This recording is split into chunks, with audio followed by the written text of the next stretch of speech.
আমরা গ্রামে বাস করি। আমাদের গ্রামটা দেখতে সাধারণ হলেও এর ভেতরে আছে কিছু আলাদা বৈশিষ্ট্য। গ্রামের পূর্ব দিকটা তুলনামূলক উঁচু আর পশ্চিম দিকটা কিছুটা নিচু জমিতে। এই কারণে যখনই বৃষ্টি নামে তখন পূর্ব দিকের মানুষজন সহজে স্বস্তি পায়, কিন্তু পশ্চিম অংশের মানুষদের জন্য শুরু হয় ভোগান্তি।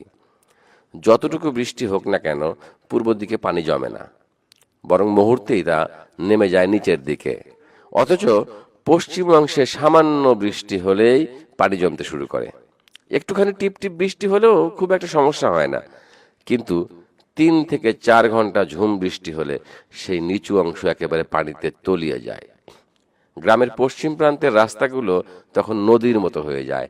শুধু তাই নয়, নিচু জায়গায় থাকা অনেক ঘরবাড়িতেও পানি ঢুকে পড়ে। ফলে পরিবারের ছোট বড় সবাই দুর্ভোগে পড়ে যায়। গত রাতেও ছিল টানা বৃষ্টি। আজ সকালে দেখা গেল পশ্চিম অংশে হাঁটু সমান পানি জমে আছে। মানুষের চলাফেরায় সীমাহীন কষ্ট, শিশু আর বৃদ্ধদের জন্য তো আরো বেশি। অন্যদিকে গ্রামের পূর্ব দিকের মানুষজনের জীবনযাত্রা স্বাভাবিক।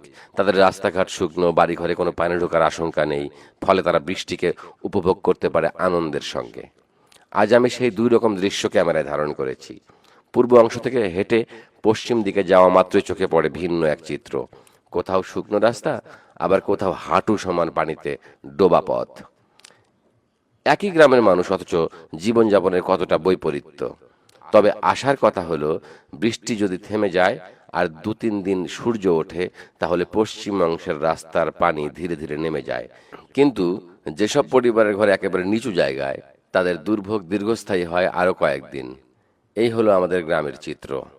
এক প্রান্তে স্বস্তি আর আনন্দ, অন্য প্রান্তে দুর্ভোগ আর আতঙ্ক। প্রকৃতির এই ভিন্নতা আমাদের গ্রামের দুই অংশের মানুষকে ভিন্ন ভিন্ন অভিজ্ঞতা দেয়, যা আমি আজ ভিডিওতে তুলে ধরার চেষ্টা করেছি।